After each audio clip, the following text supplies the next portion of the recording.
हराम और ऐसे में एक निवेशक के लिए क्या सीख और आगे की चाल आपकी कैसे होनी चाहिए। मेरे साथ खास मेहमान जुड़ गए हैं इसी पर बात करने के लिए। ट्रस्ट म्यूचुअल फंड के सीईओ मिहिर वोरा। मिहिर, बहुत बहुत स्वागत है आपका। और आज एक ऐसा दिन जहां पर दर्शकों को, निवेशकों को मार्गदर्शन की बहुत ज़्यादा ज़रूरत है। आपने समय निकाला, उसके लिए शुक्रिया। तो निफ्टी लगभग 650 अंक से ज़्यादा कमज़ोर होकर बंद हुआ है। सेंसेक्स लगभग 2200 अंक से ज़्यादा कमज़ोर होकर बंद हुआ है। बैंक निफ्टी 1200 अंक से ज़्यादा कमज़ोर होकर बंद हुआ है। ऐसा नहीं है कि इसकी आहट नहीं थी। शुक्रवार को जो यूएस के बाजार बंद हुए थे उसके बाद लगा था कि शायद इस तरह एक गिरावट का दौर भारतीय बाजार भी देख सकते हैं, लेकिन ये जो गिरावट रही है ये काफ़ी डीप रही है। हम सब जानते हैं मिहिर, और तमाम बतौर एक्सपर्ट आपने भी कई बार कहा है चैनल में कि एक हेल्दी करेक्शन का हम सब इंतज़ार कर रहे हैं।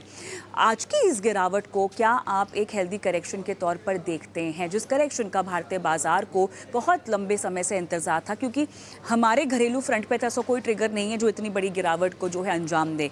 ये ग्लोबल फैक्टर्स हैं जो यहाँ पर कामकाज करते हुए दिखाई दे रहे हैं। भले ही यूएस का एक जॉब्स डेटा की हम बात करें, और बहुत सारे लोग ये भी कह रहे हैं कि अगर वहाँ पर एक रेट कट हो जाता तो शायद हम इतनी बड़ी गिरावट आती हुई नहीं देखते। बहरहाल जो रिसेशनरी कंसर्न्स बनते हुए दिखाई दे रहे हैं, अधिकतर मसला यहाँ पर ग्लोबल मार्केट्स का ही है। मिहिर, समझाएं कि ये गिरावट और कितनी गहरा सकती है। नमस्कार Kavita, thanks for having me on the show. देखिए, करेक्शन दो तरह के होते हैं। एक तो प्राइस करेक्शन होता है और एक तो टाइम करेक्शन होता है।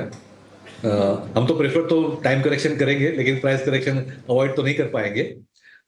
तो मुझे लगता है कि मार्केट ने जो आज करीबन 3% की गिरावट देखी है, तो एक डिसेंट, आई वुड से, एक एक मैसेज है कि भाई आप जो कंप्लीटली स्पेक्युलेटिव काउंटर्स हैं, बहुत ही जो फंडामेंटल्स से विपरीत एक्शंस हैं कई सारे काउंटर में, वहां पे आपको केयरफुल लेना है। गुड पार्टीज के मिड कैप स्मॉल कैप भी करेक्ट हुए हैं, लेकिन ऐसी मुझे पैनिक की कोई मुझे सिग्नल्स दिखे नहीं। आई थिंक अभी भी मार्केट जो है वो एक ऑर्डरली सिचुएशन से गुजर रहा है, ऑर्डरली तरीके से बिहेव कर रहा है। तो मेरे ख्याल से यस, एक करेक्शन आया है, शायद 2-4% और भी करेक्ट हो सकती है बाजार, बट मुझे लगता है उसके बाद एक कंसोलिडेशन का फेज भी होगा, जहां पे हम अर्निंग्स का वेट करेंगे और अर्निंग्स को कैचअप होने का ये करेंगे। तब तक मुझे लगता है कि मार्केट साइडवेज जा सकता है और थोड़ा वॉलेटाइल रह सकता है।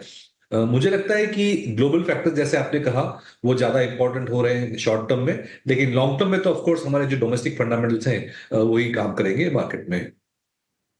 बिल्कुल, नहीं आप सही कह रहे हैं। और अब कुछ समय के बाद जैसे कि हम यूएस के बाज़ारों को खुलता हुआ देखेंगे। हालांकि अगर हम डाउ फ्यूचर्स की बात करें मिहिर, तो वो लगभग 600 अंक को ज़्यादा की कमज़ोरी फिलहाल दिखा रहा है। एसएनपी फ्यूचर्स भी लगभग 2.5% से ज़्यादा की कमज़ोरी दिखाता हुआ नज़र आ रहा है। अब ऐसे में शाम को जिस तरह से यूएस के बाज़ार करवट लेते हैं उसका प्रभाव पड़ेगा बाकी बाज़ारों पर भी।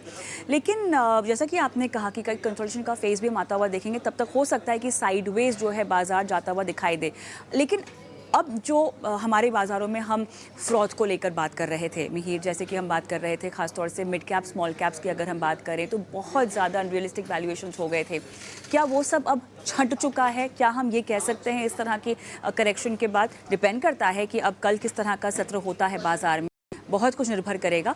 लेकिन देखिए ना, तिमाही नतीजे भी तो आए हैं, ठीक है, और उसके बावजूद जो हम वैल्यूएशंस देख रहे थे, कहीं ना कहीं आसार यही थे कि इनमें गिरावट आएगी। और ये जो गिरावट आई है, क्या हम इसे कह सकते हैं कि जो फ्रॉड की बात हो रही थी, अनरियलिस्टिक वैल्यूएशंस की बात हो रही थी, अब उस चक्रव्यूह से निकल गया है मिड कैप स्मॉल कैप का जो एरिया है? आई थिंक काउंटर स्पेसिफिक और स्टॉक स्पेसिफिक अगर देखें तो बेटर रहेगा। अभी भी वैसे देखें तो पीक से अगर स्मॉल कैप इंडेक्स वगैरह देखें तो 6-7% का ही करेक्शन हुआ है, ऐसा कोई गहरा करेक्शन नहीं हुआ है। तो हमारा जो स्मॉल कैप्स में खास करके व्यू है वो है कि स्मॉल कैप्स अगर देखें तो ऑलमोस्ट 700 स्टॉक्स हैं जहां पे रेलेवेंट काम हो सकता है, इन्वेस्टेबल यूनिवर्स जो हम कहेंगे। तो उसके कंपैरिजन में तो स्टॉक पिकिंग का स्कोप बहुत ज्यादा है। तो हर स्मॉल कैप को एक ब्रश में पेंट करना सही नहीं है। हर हर हर क्वार्टर में देख रहे हैं, हर साल देख रहे हैं कि नए थीम्स और आइडियाज आते हैं। तो मेरे ख्याल से स्टॉक पिकिंग का जो गुंजाइश है वो अभी भी काफी हेल्दी है। लार्ज कैप्स तो हमने पहले ही बात करी है कि वहां पे वैल्यूएशंस तो बिल्कुल एक्सपेंसिव नहीं है, even if you go by historical standards, काफी रीजनेबल वैल्यूएशंस पे है। और रिजल्ट सीजन में वैसे मिक्स्ड रिजल्ट आए हैं, बट ओवरऑल देखें तो अर्निंग्स ग्रोथ भी ठीक चल रही है, जैसे कि निफ्टी 50 वगैरह देखें तो मेरे ख्याल से लार्ज कैप्स में हमारे पास ग्रोथ और वैल्यूएशंस दोनों का सपोर्ट है। मिड कैप्स में कहूंगा शायद थोड़े एक्सपेंसिव है, बिकॉज वहां पे सिर्फ 150 स्टॉक्स हैं। स्मॉल कैप्स में अभी भी स्टॉक पिकिंग की स्कोप है। ये एक संक्षिप्त में मैं कहूँ तो ये सिचुएशन है। बिल्कुल। मिहिर, चलिए, आपने यहाँ पर कहा कि मिड कैप स्मॉल कैप में फिर क्या हम ये मान सकते हैं कि कुछ ऐसे पॉकेट्स हैं जो अभी भी बहुत ज़्यादा हैवी हैं? देखिए, कुछ कुछ चुनिंदा अगर हम थीम्स की बात करें, कुछ सेक्टर स्पेसिफिक बात करें तो डिफेंस हो गया, रेल हो गए, इस तरह के सेक्टर जो है वो बहुत ज़्यादा हमने चलते हुए देखे हुए हैं।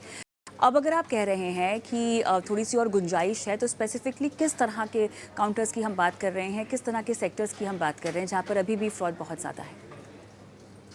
सर्टनली, तो हमने काफी सारे स्टॉक्स देखे हैं जो पिछले 3-6 महीने में ऑलमोस्ट 50%, 100%, 150% चले हैं।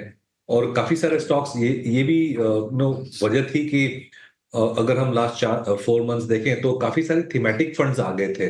तो मेरे ख्याल से एक concentrated bunch of money same similar themes को चेज कर रहा था, तो उसकी वजह से भी स्टॉक प्राइसेस एलिवेट हो गए थे, बढ़ गए थे। वो करेक्ट हो रहे हैं मेरे ख्याल से। तो yes, as you said, there are pockets. मैं खास करके अभी भी कॉशियस रहूंगा पॉकेट्स जहां पे बहुत ज्यादा वॉल्यूम्स हो रहे हैं लेकिन फ्लोटिंग स्टॉक बिल्कुल नहीं है। और उसमें से प्राइवेट सेक्टर कंपनीज भी है, काफी सारी पीएसयू कंपनीज भी है जहां पे गवर्नमेंट की होल्डिंग बहुत ज्यादा है। और ये काउंटर्स के जो मूवमेंट से बहुत शार्प हो रहे हैं, और वहां पे वॉल्यूम्स भी इन प्रोपोर्शन टू उसका स्टॉक वॉल्यूम बहुत डिस्प्रोपोर्शनेटली हाई है। तो of course these are science के अभी भी ये काउंटर्स स्पेक्युलेटिव काउंटर्स है, फ्रॉथी काउंटर्स है, तो वहां पे कॉशियस रहने की गुंजाइश है।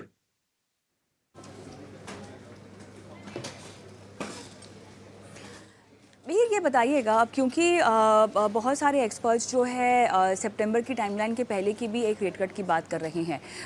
इसके समीकरण क्या आपको लगता है कि बन गए हैं? ऐसा नहीं है कि पहले इतिहास में फेड की तरफ से ऐसा नहीं हुआ है, एक आध बारी ऐसा भी हुआ है, लेकिन out of turn rate cuts क्या हो सकते हैं? और अगर हुआ तो कितनी गुंजाइश है और उससे किस तरह से रोकथाम मिलेगी इस तरह की कमजोरी को, गिरावट को? देखिए, out of turn rate cut will be a negative signal मैं कहूंगा, क्योंकि उससे ऐसी इंप्रेशन आएगी कि यूएस इकोनॉमी रिसेशन में बहुत जल्दी जा रही है। तो वो मुझे नहीं लग रहा है। फेड का ये डर है। ऑफ कोर्स यूएस में स्लो डाउन हो रहा है, लेकिन अभी भी सिचुएशन ये है कि अनएम्प्लॉयमेंट रेट लो है, लेकिन बहुत लो था, उससे थोड़ा कम लो लेवल पे गया है। तो ऐसा कोई रिसेशन वाली सिचुएशन तो नहीं है। अगर out of turn rate cut करें तो ये एक नेगेटिव सिग्नल दी जाएगी बाजार को कि भाई उन्हें शायद ये पता है कि बहुत जल्दी डिप्रेशन या रिसेशन आएगी, तो ऐसा सिग्नल नहीं देंगी।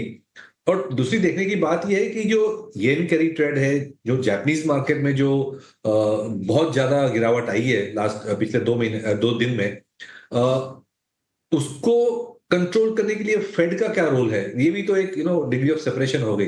तो ऑफ कोर्स एक आइसोलेटेड मार्केट है, कनेक्टेड मार्केट है, लेकिन रिलेटिवली आइसोलेटेड है यूएस से। तो उससे मुझे नहीं लगता कि जापानीज मार्केट और जापानीज येन के करेक्शन की वजह से फेड कोई जल्दबाजी में एक्शन लेगा।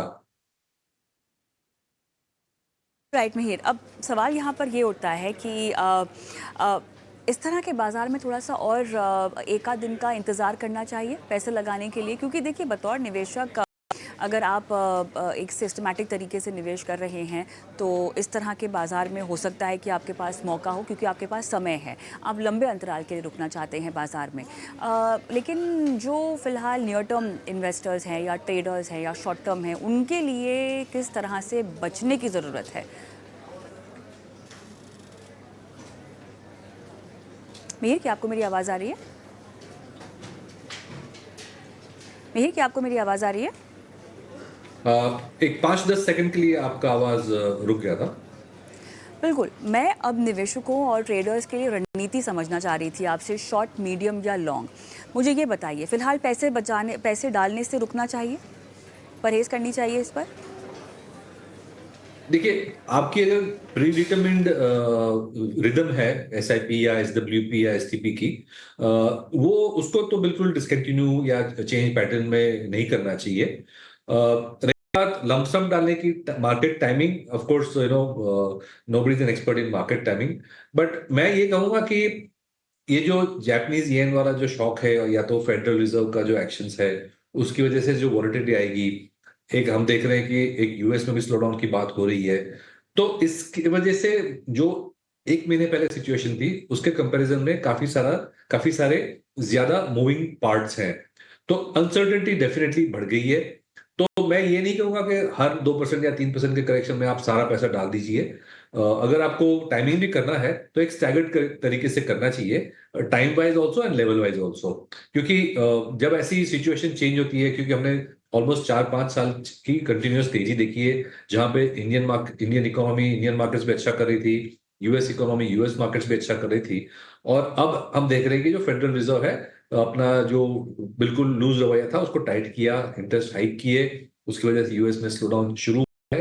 होपफुली रिसेशन नहीं होगा, ऑर्डरली स्लो डाउन होगा, बट ये जो अनसर्टेनिटी है, जो best of the easy money था, वो डेफिनेटली अब चला गया है। बैंक ऑफ जापान ने तो रेट हाइक की है, इसकी वजह से ये सब प्रॉब्लम हुई है जापानीज येन वगैरह की, तो मूविंग पार्ट ज्यादा है। तो मैं कहूंगा कि टाइम वाइज और लेवल वाइज आपका इन्वेस्टमेंट अगर लमसम करना हो तो इस तरह से स्टैगर करें। जो अपनी एसआईपी वगैरह है वो उसको तो एनीवे कंटिन्यू रखें।